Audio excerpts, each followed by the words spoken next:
आप देख रहे हैं पब्लिक समाचार, पब्लिक के हक में। प्रथम तर मी तुमच्या सगळ्यांचा आभारी आहे की इतक्या दूरून आपण सगळेजण आलात आणि आज खूप दिवसानंतर आपली सगळ्यांची भेट झाली। तुमच्या सगळ्यांचे खऱ्या अर्थाने आभार मानले पाहिजे की लोकसभेच्या निवडणुकीमध्ये मी तुरुंगात होतो आणि मी तुरुंगात असताना सुद्धा पक्षाची जबाबदारी तुम्ही सगळ्यांनी निष्ठावंतपणे पार पाडली आणि धुळे लोकसभा मतदारसंघामध्ये महाविकास आघाडीचा आणि इंडिया आघाडीचा आपण सगळ्यांनी विजय केला। आज मी तुरुंगात आलोय आणि गेले 9 महिने तुरुंगात राहत असतो।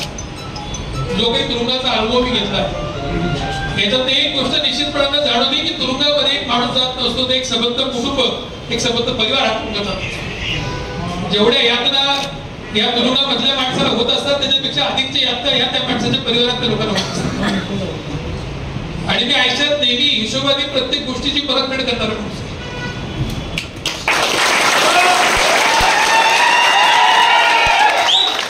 मला ज्या यातना झाल्या, माझ्या परिवाराला ज्या यातना झाल्या आणि माझ्या शिवसैनिकांना ज्या यातना, या सगळ्या व्याजाची परतफेड 2025 मध्ये व्याजासहित तुम्ही आणि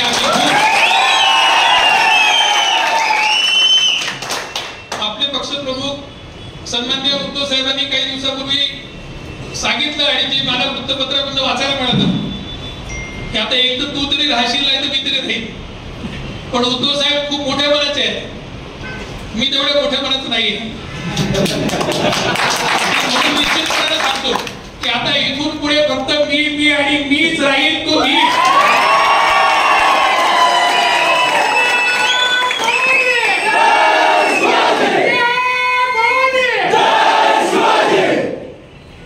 आज खूप काही गोष्टी बोलण्यासारख्या आहेत, पण सविस्तरपणे आपल्याला सगळ्यांना बोलायचं आहे। आपले खूप शिवसैनिक हे मालेगावमध्ये मोठ्या पद्धतीने आपली प्रतीक्षा करतात आणि म्हणून माझी तुम्हाला सगळ्यांना विनंती आहे की जे काही या संबंधीची भूमिका असेल ही मी तुमच्या समोर मांडणार आहे।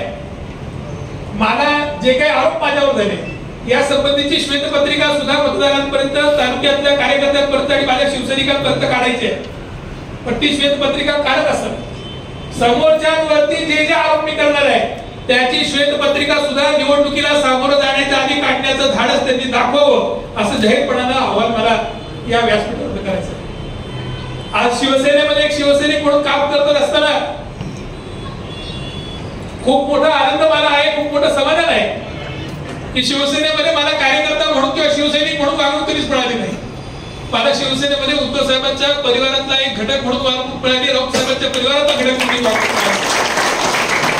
आणि मी तुरुंगात असताना ज्या काही यातना माझ्या परिवाराला झाल्या तेवढ्याच यातना सन्माननीय उद्धव साहेबांना आणि राऊत साहेबांना होत होत्या। सातत्यानं त्यांची चौकशी माझ्या परिवाराकडे चालू होती आणि त्यांचे निरोप मला मिळत होते।